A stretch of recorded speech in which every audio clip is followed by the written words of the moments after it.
I'm Carla Lally Music, cookbook author and snack enthusiast. Do you have a sweet tooth? Tune in to Sweets Unwrapped, a new podcast from Ferrero and Atlantic Rethink, the Atlantic's creative marketing studio, where I dive into the stories behind America's favorite treats.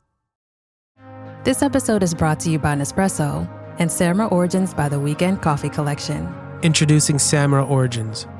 My collaboration with Nespresso is a connection to my roots, to my mother, Samra. Coffee that hits the right notes. It transports you. Crafted with unique notes and bold, soaring flavors. Experience a taste that moves you. Nespresso and Samra Origins. Discover more at Nespresso.com.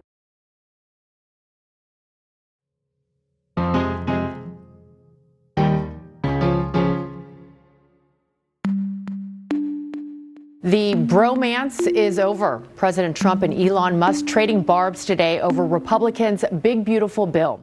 Well, last week, something no one could have expected to happen finally happened. The president of the United States and the richest man in the world had a spectacular falling out. A pretty intense back and forth between Donald Trump and Elon Musk. Musk now claiming he won Trump, the 2024 election, to Trump threatening to cancel Musk's federal contracts. Elon Musk tweeting within the past 1 minute, time to drop the really big bomb. At real Donald Trump is in the Epstein files. That's the real reason they have not been made public. Have a nice day, DJT, exclamation point. The feud between Trump and Musk escalated at a bewildering pace. Elon and I had a great relationship. I don't know if it will anymore. I was surprised. And Trump may have been surprised, but to a lot of us watching, a partnership of two egos this huge was doomed to break up. This week, Musk tried to patch things up a bit, saying he regrets some of what he said without specifying what exactly. But Trump is more or less not engaging. And it looks like, for the moment at least, Musk's reputation has hit rock bottom. I'm Hannah Rosen. This is Radio Atlantic. Today, we consider the long arc of Elon Musk in the context of other historical figures who, like him, were given the revered title of genius. Not that long ago, Musk was considered a visionary by Americans across the political spectrum, an inventor solving climate change, space exploration, and really whatever he set his mind to. But then in the last few years, his reputation cratered on the left. His support of Trump, his buyout of Twitter, his online presence loaded with memes and conspiracy theories, basically anything to troll the libs, many of whom had been his fans. Now, his fallout with the president is making him suspect on the right, leaving him a constituency of no one? So how do we understand the arc of Musk, someone who could have gone down in history as one of the great tech geniuses, but instead used his reputation to get himself more and more attention, and in the process seems to have torched that very reputation? As it so happens, Atlantic staff writer Helen Lewis has a very timely book out next week that helps explain this pattern. It's called The Genius Myth, and Musk is its quintessential modern example. As Lewis argues, societies build myths around individual geniuses. And often those geniuses overstay their welcome, having second or third acts as they try to be experts in every field or simply try to hang on to the attention they've gotten as a genius. I asked her to put this week's news about Musk into this wider picture and explain why she thinks we should avoid the label genius altogether. Here's our conversation. Helen, welcome to the show. Thank you. So I want to start before this feud between Trump and Musk, maybe even before Musk bought Twitter. So let's say it's 2020, and this is when Trump publicly calls Musk one of our great geniuses and compares him to Thomas Edison. What is it about Musk that qualifies him for that rarefied public title of genius? At the time, I think the assumption was that he had revolutionized not just one, but two industries, which is very rare. In driving down the cost of space parts, he undoubtedly challenged essentially the kind of government-funded monopoly and the slow way that space exploration was going. There was this humbling period for America where it couldn't even get its own astronauts up into space. It had to rely on hitching a ride with the Russians. And he managed to, in that sense, restore kind of American pride in itself. And then obviously you have Tesla and its electric vehicles, and turning electric vehicles away from their previous reputation, which was like the Toyota Prius, which is a sort of thing you bought as a kind of hair shirt, right? A hair shirt with wheels on to say, I'm sorry for killing the planet, into the idea that an electric car was something you might have because it was cool and it was a good car. And both of those really did remind me actually of Thomas Edison, because both of them are kind of, the nickname that Edison had was the American Prometheus. They were both about an idea of America as a place that still is at the white-hot edge of technology, a place you can still build things and do things. Okay, so Elon has these amazing accomplishments. He restores a certain kind of American confidence in itself. But is a genius just someone who accomplishes great things? Like in the book, you make a really interesting comparison to Tim Berners-Lee, who's thought of as the actual inventor of the World Wide Web. So why does one get to be a genius and the other is a man who just does a lot of amazing accomplishments? Well, you have to also, I think, be prepared to play the role of the genius in public and inhabit that role. And, Tim Berners-Lee has had a lot of acclaim. He's got a knighthood here in Britain. He's a fellow, an honorary fellow in lots of places. But he doesn't swagger about like he's a kind of special sort of human, a kind of, a class apart, which is, I think, what Musk is accepted for himself, that, and has, again, like Thomas Edison done, driven a lot of that mythology himself. Thomas Edison notoriously worked through the nights at the laboratory in Menlo Park with his team. And Elon Musk had a similar mythology, which is all about the fact that, he never sleeps. He would have a sleeping bag on the floor of the factory because he was so dedicated. And he was just relentless, and everybody had to be extremely hardcore. So the argument in the book is that achievements are one thing, but we're also into this idea of a kind of mythology around a person. There's this kind of embrace of specialness. And the line that I give that's the kind of classic example of this is, Elon Musk currently has where are we now? I mean, who knows by the time this comes out how many acknowledged children we have, but I think we're currently at 14. And they're called things like Romulus and XA Ash 12. And, Tim Berners-Lee's kids are called Alice and Ben. Right? This to me is just like, one of you is just a normal person who happens to have done some cool stuff, and one of you has decided, I'm going to try and optimize everything in my life to be a really great story to sound special. Right. So the key ingredient of genius is that you're willing to step into the role or mythology of genius. You're willing to sort of lean into the story about yourself as a public genius. Right. And you become a symbol of something bigger. That's what I mean about becoming a national symbol. There's a very obvious version of this. William Shakespeare is not just a brilliant playwright, I think that's unarguable, but he became, over the course of the 17th and 18th centuries, an argument for the English language at a time that Britain was expanding its ambitions abroad. This was the kind of high point of the British Empire, and therefore we needed a playwright to match. And I think you can actually see a similar thing with maybe someone like Chinua Achebe becomes a kind of symbol of the nation, or Chimamanda Ngozi Adichie for Nigeria now. She's writing novels that are concerned with the Nigerian experience or the Nigerian American experience, inhabiting that bigger role than just being another writer. Mm-hmm. So when you think of Musk in these terms, like how he has successfully styled himself as this very special category of person, the genius, how did that play into his relationship with Trump? Well, if you have two people who are both convinced that they're geniuses, it doesn't usually work well. And actually, maybe this is something that Musk should have known, because the car company he owns, obviously Tesla, is named after Nikola Tesla. And Nikola Tesla, an absolutely brilliant engineer, walked out of working there. He just couldn't get on with Thomas Edison. The story goes that he had a bet and he won it, and Edison refused to pay up, which bizarrely has an analogue in the story that Sam Harris, the former member of the intellectual dark web, tells about having a bet about COVID deaths with Elon Musk. And Sam Harris won, and Elon failed to pay up. So, I think the trouble is, genius is always a story about ego. And I don't think I was alone in predicting that the Trump-Musk relationship would at some point explode, because you have two giant silverback gorilla egos. wrestling for dominance. And that will, that is a tension that simply can't be sustained. Right. And it is true that Trump called himself a genius. He doesn't call many people geniuses, but he did refer to himself as a genius. Mm-hmm. In the book, you write about how if we declare someone a genius, we believe they have magical powers to do anything, as opposed to, say, specialized skills to do a few specific things. I was wondering if that contributed to Musk's downfall, this idea that maybe Trump had also that he could fix any problem, like inefficiencies in the government, just whatever, you set the genius loose and the genius fixes everything. Yeah, Doge is a story of enormous hubris. I think everyone would agree that the American government, like all governments, has a certain amount of waste and inefficiency built into it.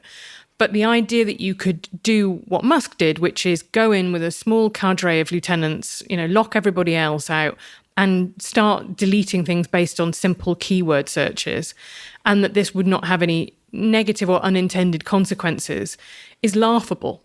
And the reason that I think Musk thought that worked is that to some extent it had worked, particularly at Twitter, which in the book Character Limit, his takeover there is chronicled. And he did exactly what would then become the Doge playbook there, brought in his lieutenants, cut the head count, told everyone that they were lazy and only extremely hardcore people could stay. And, sure enough, Twitter is not is not what it once was. But, and I thought his tenure at Twitter would be a disaster. And I think probably in economic terms it has been. But what it did was it bought him the attention of Donald Trump. And that looked like it was a very good bet because he was then in a position to make sure he had extremely preferential access to the government in terms of his contracts. That's now a more questionable outcome given the falling out between him and Donald Trump. It's very interesting how you describe the history of Twitter given your book because even though his management of Twitter was not genius level successful, it does seem to have increased his mythology as a genius. Like he sort of spread the word and myth about himself via Twitter, even as he was doing, less than genius things at the actual company. The original title for the book, for working title for a long time, was The Selfish Genius, which I liked as a pun, and it turned out no one else got. But it did go to this idea that you are more likely to be hailed as a genius if you run a kind of election campaign for it. So, one of my examples would be Isaac Newton, undoubtedly a brilliant mathematician, but also extremely keen that he got the credit for calculus rather than his German rival, Gottfried Leibniz. These things don't necessarily happen by accident. There are often the genius themselves or their fans, run a kind of publicity campaign for this idea of them as a genius. Right. Part of being the genius, like with quotes around it, is being your own PR around the genius. Like you just have to be good at that. Yeah, or you have to go and sit in obscurity and kind of let other people create the mythology for you. Right, and I guess Musk does both. I mean, he's able to rally an army of stands and also do his own PR. Right. And there's a phrase that Manveer Singh, the anthropologist, used about shamans in traditional society, which is that they cultivate an air of charismatic otherness. And I think that also very helpfully describes what geniuses do, or the people around geniuses do. I can't remember who it was who said that every Silicon Valley startup essentially functions like a cult. There's this mission and there's this one guy at the top of it who's leading everybody on the mission. And I think probably in the case of Musk's earlier businesses, when he was trying to essentially solve climate change and solve space exploration, people did want to join the Elon cult. It's just when the mission is, let's turn Twitter into a, more effective vehicle for racism and videos of, people losing their shit on street corners. Who wants to join that mission? Who wants to, sacrifice their weekends to believe in that? Well, this is such an interesting moment because as the breakup is happening and we're in the middle of it, so we don't know where it will land and what will happen to Musk's reputation, but the language and the reputation is shifting in real time. So, Trump has now reportedly referred to Musk as part genius, part child. Like he added the word child and also the word crazy. And I'm just wondering if there's some moment where, like the one drop in the milk that curdles the milk, like some line where what people used to perceive as eccentricities of the so-called genius suddenly seem like real negatives. Not like fake charismatic negatives, but actual negatives. And if you've been tracing that line. The danger for Elon Musk now is that having alienated basically anyone on the broad left of politics, his original constituency, back when he was a Democratic donor and he was talking about electric vehicles as necessary for combating climate change, they're all gone. He's now alienating anybody on the right who is loyal to Trump, which is on the surface everybody. Who knows how they feel in the secrets of their hearts, but ostensibly the Republican Party is the Trump Party. So he doesn't really have a kind of caucus who want to advance him as an argument. This is what I mean in the book about genius being an argument for something. Calling someone a genius is often a way of making an argument. And the argument that Elon Musk, as lionizing him, was making is the idea of government is slow and sclerotic and holds back innovation. You need to let Tesla do its thing. You need to let SpaceX do its thing. That's the only way we get to the future. And of course, that's a partial story. Tesla makes a lot of money by trading carbon credits to other car companies. It makes a lot of money from government subsidies from electric cars. These stories are very rarely as rugged and Randian as they appear on the surface. But, Elon Musk was used as an argument for the singular innovative genius. And that's a right-wing argument, predominantly in America as it currently stands. But he's now, having lost the left, he's now just quite spectacularly lost the right. And you look at his approval ratings and they are in the Marianas Trench. I mean, just could not be lower.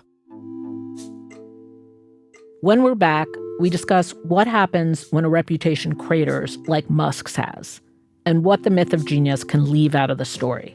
That's after the break.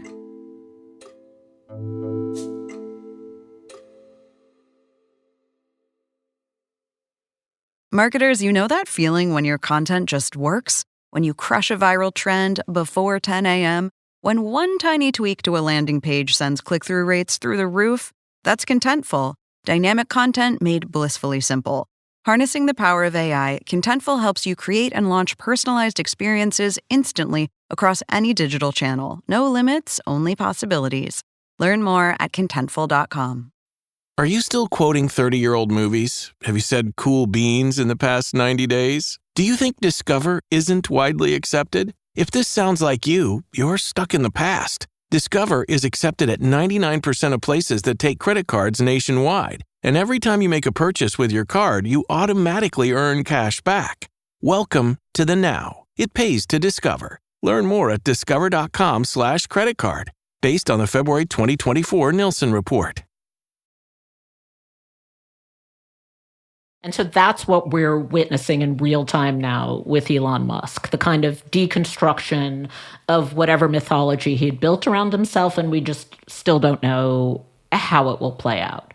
So once he no longer effectively represents that argument, maybe the sort of glow fades, like he's not a genius anymore. I mean, because genius needs a purpose, like a political or social purpose, the label genius. And when he's not doing it effectively, Trump is less interested. Well, yeah, I mean, that's the point, isn't it? Musk is no longer as useful to Trump. Not least, I think the biggest thing that he did that was a mistake was to give his interview to Michelle Hussein of Bloomberg and say, I'm not going to give any more money in the midterms. At which point, your reason for stifling your doubts about why this guy is toting his kid around and, jumping in the air and doing mad posts and all that stuff is just taken away, right? There was a lot of shut up and we need his money. And as soon as you say, I'm cutting off the money, then people are free to air the opinions that they've clearly always held in the background anyway. Right. Like the news about Musk's drug use, which had been bubbling up, but is now pretty voluminous. Although I should say the Musk recently said he's not taking drugs and simply tried prescription ketamine a few years ago. That said, I could imagine a world where previously people would look at his reported psychedelic use and kind of excuse that as the habits of an eccentric genius. And now that his genius label is fading, they think of it as more genuinely dysfunctional. Yes. I mean, you're right to mention that, the drug use, because it's interesting that, again, genius is a sort of connection with the divine in a secular society. It's a promise of something superhuman. And so it's not surprising to me that you see lots of these tech guys talking about going to Burning Man, talking about doing ayahuasca, talking about altered states of consciousness, because that, again, positions them as modern shamans. They're in connection with something that is outside of the experience of ordinary mortals. I have this line in the book that genius transmutes oddness into specialness. And I think what happens is a lot of reverse engineering where somebody gets anointed a genius and then their whole biography is kind of combed through for things that confirm the theory. So it can be, oh, look at his childhood. In the case of Elon Musk, the things we hear about his childhood was that he would have these reveries where he would drift off and that he was badly bullied. And those are, funnily enough, the same things that you hear about Thomas Edison's childhood. He was deaf and seemed to be spending a lot of time in the world of his own. Now, that's true of lots of children, most of whom don't go on to greater achievements.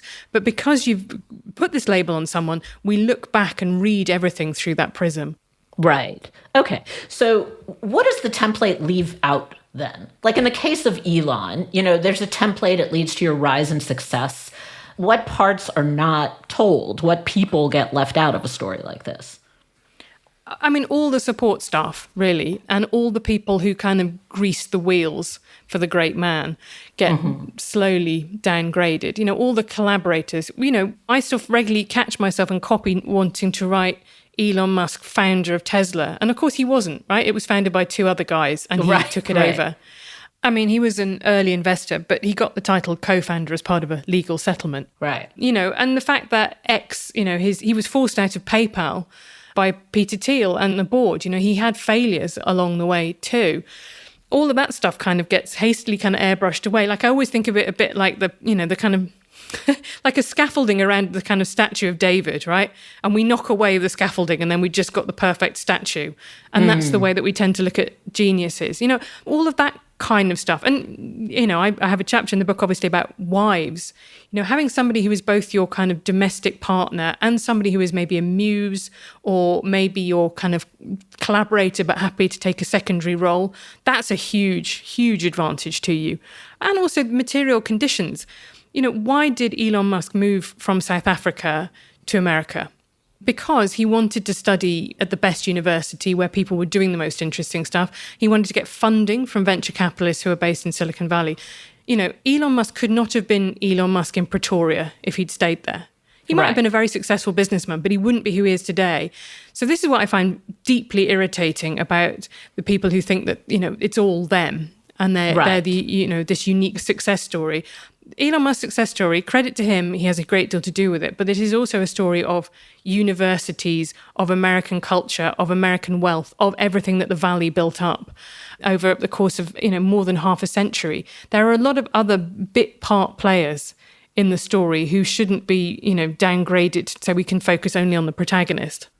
I deeply appreciated your chapter about wives because one fact that always breaks my brain is how across the decades and even up until now, we so closely associate the term genius with men. And you created a very simple formula, which is that a genius needs a wife. And it's much less often that a woman has a wife. And so, that's part of the mythology. Yeah, I mean, Gertrude Stein had Alice B. Toklas, and that worked out pretty well for her. But it's been throughout history, yes. I think straight women have particularly suffered. I remembered this from writing Difficult Women, my previous book, which was about feminism. I had a chapter on the suffrage movement in the UK, and there was a quote from the suffragette Hannah Mitchell that said, "No cause was won between dinner and tea." Right. Which to translate that into American meals, that's actually lunch and dinner.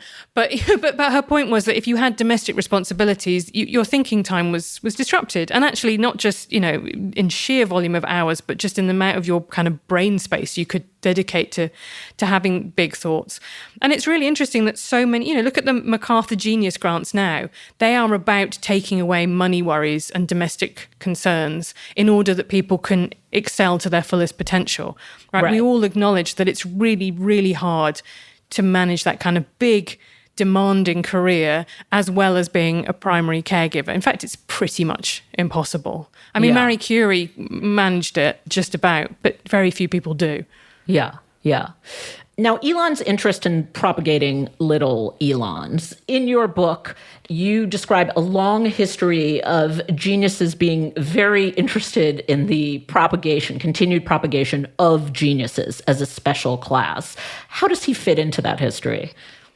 Well, it's the propagation of people like themselves, really.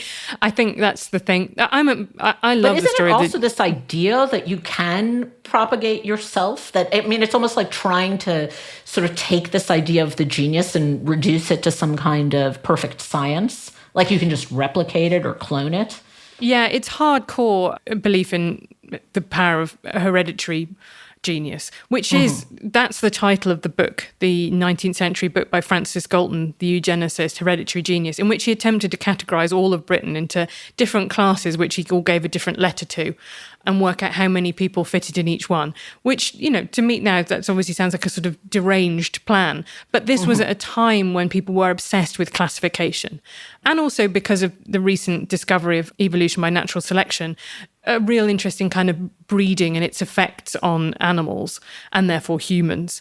And from that, as you say, you do get this horrific legacy of eugenics as practiced by both the Nazis and in lots of America, including California.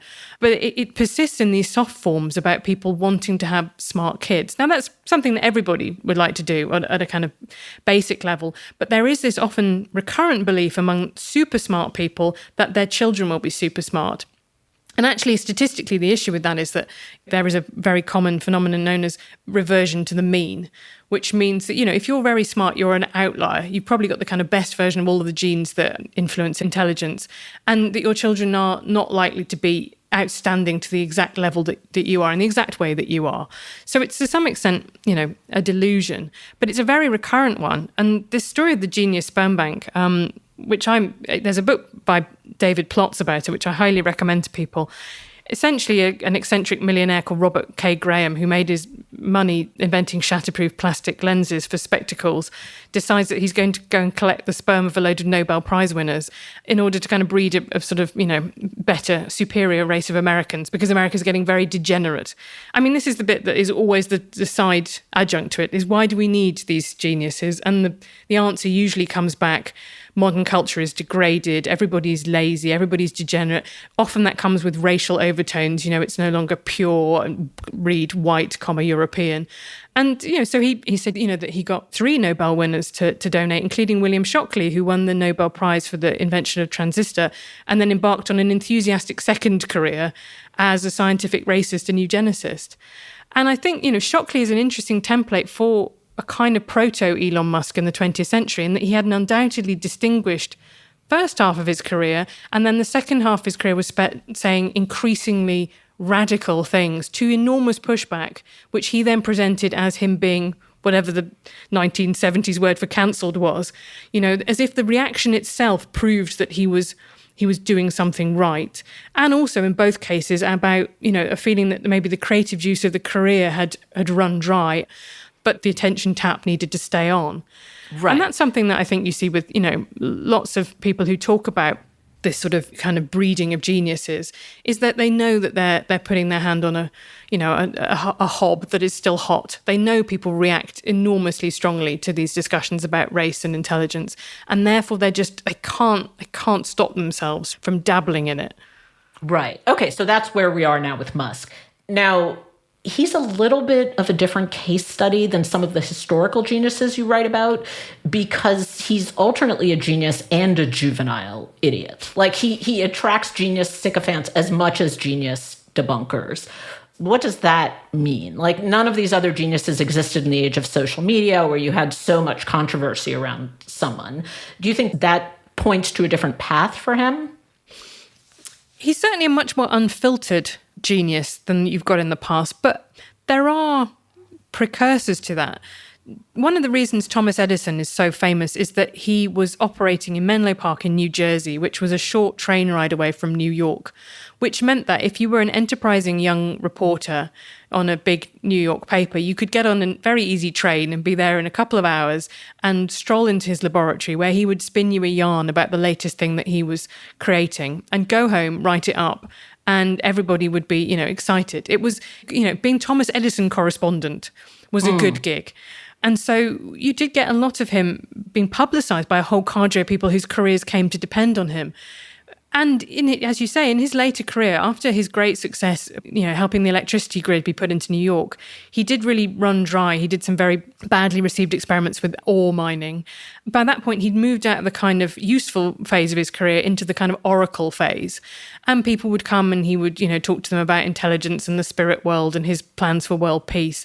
And that is the phase, I think you're right, that Elon Musk is currently in. The only difficulty is that he doesn't have that filtered through a load of newspaper reporters in whose interest it is to present him in the best and most interesting possible light, to perpetuate the myth of this kind of savant. What we have instead is him posting pictures of himself, like AI-generated images of him as Cecius Maximus, the gladiator, which makes it slightly harder to maintain the kind of, genius mystique that you might hope for in those situations. Right. Yeah, I think the phrase you used about Edison was coasting on the fumes of his own publicity, and it made me see very vividly the possible future paths for Musk. Like, you can see a future where he just goes on and fixes Tesla and, it does some useful things for space exploration, as you mentioned, but there's this other path where he's just increasingly a meme, like increasingly ridiculous. Right. He's at a crossroads right now. And, Joe Rogan, the podcaster, who is a personal friend of his, said on his show last week, I think Elon needs to put the phone down. And I think at that point, when, your extremely anti-woke friend who says, I watched Joe Rogan do stand-up for the piece I wrote for The Atlantic last year, and he said, Elon's so intelligent, he makes me feel like a man and his dog when I talk to him. If that friend is the one saying to you, probably time to put the phone down, you have to hope that he would listen, but I don't know if he will. But that is the great paradox of Elon Musk, is that, he has two futures ahead of him. One beloved sage who got us to Mars, one, vile shitposter who burned away a promising reputation while still maintaining a huge amount of money. This might be a sort of delightful bump on the road in the Musk story. This might be the sort of like Rocky style montage where he was at his worst low and from that he rebuilt. Because these are stories and they're therefore, flexible, and, then they can be rewritten, but you can almost feel everything bending towards the shape that the story wants to be. That's how I felt when I was writing this, is that we have these templates and the facts end up being nudged towards them. And people end up acting in ways that do that actively too. Yeah. All right, let's move into an alternate universe, which is something that Musk likes to do, where Elon is not subject to the genius myth. How should we think of a person like Musk? Would you be just evaluating accomplishments? Like, would you say something a person did is genius, but you would not step into the trap of calling a person a genius because that triggers so much else mythology? But it would be reasonable to say, oh, this company or this decision that a person made was a genius decision. Like, would that be a better way to use that term? That's ultimately how I see it. It's better to talk about moments of inspiration, of fingertip touches with the divine, if you want to see it like that. I don't think I won't want to be a killjoy who crushes people's appreciation of. When I write in the book about looking at the paintings of Van Gogh, which I just absolutely love, and I don't know, the fact that he melded together Impressionism and Japanese woodblock prints in this completely new synthesis. And the paintings that you can just feel the emotion pouring out of them, and the brushwork is so distinctive. I just, I love them and I'm bowled over by them. And I don't want to cheapen that by being, grubby about it and saying, it's just a painting. My 5-year-old could have done that. No one's better than anyone else. No, I do think that those paintings are, the best of them are expressions of genius in the sense of being kind of unfathomable. But I do think that the mythology itself is essentially marketing. In the case of Van Gogh, very much created by his sister-in-law. So his posthumous reputation is bolstered by the idea of him as the tortured genius. And I think you're exactly right in the case of Musk. It would be more interesting to read an appraisal of Tesla as a company or SpaceX as a company and just take him out of the equation entirely, because I think that, he is there looming over it and maybe really clouding people's judgment about those companies. Tesla is paying him a vast amounts of money, to extent that is currently in court, how much they want to pay him, because they believe that having a genius at the helm is so vital to what they're doing. And that may be profoundly distorting the reality of Tesla's market position. So Right. yeah, I think it would be a healthier story to just try and put aside the mythology and see what's actually happening. Right. Well, that is so helpful. Helen, thank you so much for helping us understand this moment through the lens of genius. And congratulations on your book. Thank you. This episode of Radio Atlantic was produced by Kevin Townsend. It was edited by Claudine Abade. We had engineering support from Rob Smirsiak and fact-checking by Michelle Soraka. Claudine Abade is the executive producer of Atlantic Audio, and Andrea Valdez is our managing editor. Listeners, if you like what you hear on Radio Atlantic, you can support our work and the work of all Atlantic journalists when you subscribe to The Atlantic at theatlantic.com/listener. I'm Hannah Rosen. Talk to you next week.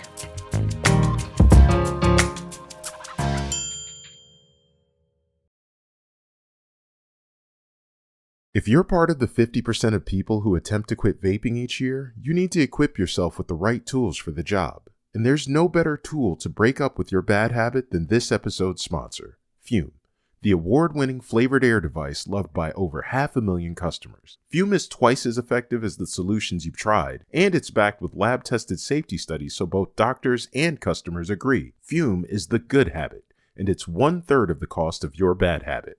Start your guilt-free journey with the good habit and use code ATL to get a free gift with purchase and begin your overdue breakup. Just head to tryfum.com/ATL. That's TRYFUM.com/ATL and use code ATL to start the good habit today.